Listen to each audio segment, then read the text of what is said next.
DNF Duel has a lot of things people take issue with, but I personally don't think of them as problems. Me personally, I don't have an issue with Striker doing this.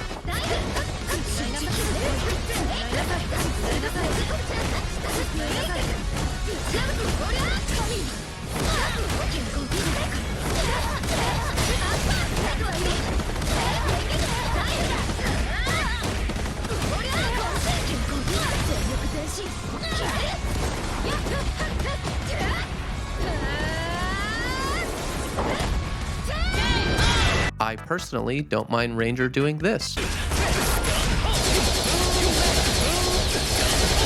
And despite my saltiest moments, I don't even hate Crusader for doing this. Right here. Oh, yep, there you go. You got the counter hit, so it now links into the 5A.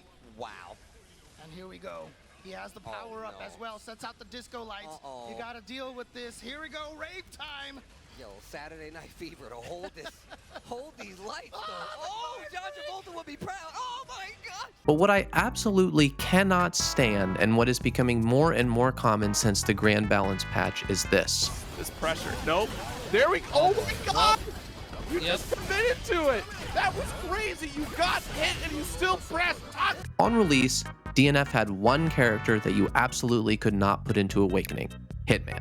The reason you needed to avoid his Awakening is because of Shattering Strike, a combo extending MP skill that allowed him to make his DP safe and plus. It also allowed him to extend his DP into ridiculous combos that could kill from very high health, creating a game state where if he got to Awakening, he could basically just crouch block and wait out the timer, leading to an actual threat of ending the game from time over. On some characters, you could simply back up and choose not to interact with him as much as possible until he's forced to move forward.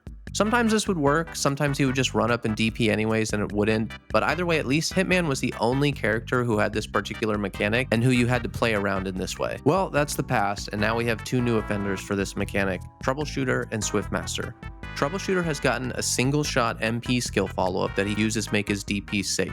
Similar to Hitman, this can be rolled or beaten with a fast attack, but Troubleshooter can use conversion to make it safe. Swiftmaster can also now instantly follow up on DP with Orb, and he can do into conversion to make it safe as well. I don't mind high damage, I don't even mind safe unblock DPs in certain circumstances, but to combine the two is insane to me. Creating a situation where you have to completely stop playing the game on one character is annoying enough. Giving it to two more characters has been a nightmare to deal with. If you play a high damage character like Berserker, you can at least try to create a game plan around not giving your opponent Awakening.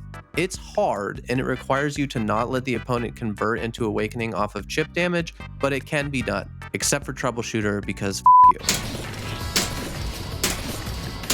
But for low damage characters, this mechanic becomes extremely difficult to deal with and leads to the feeling of robbery even more often than DNF is already known for. Robbery in general is something that exists in all fighting games, but on the scale of V-Trigger to a fucking blue shell, it can be a very unfun mechanic to have to play around. There is a light at the end of the tunnel here. DNF announced a cube mechanic, which is going to make some changes to the Awakening mechanic as a whole, and the addition of a choice could tone down or at least change up some of these DP safe Awakening characters. We'll have to wait and see until summer, but for now, if you're playing this guy and you get Awakening, be prepared to not. Have a good time.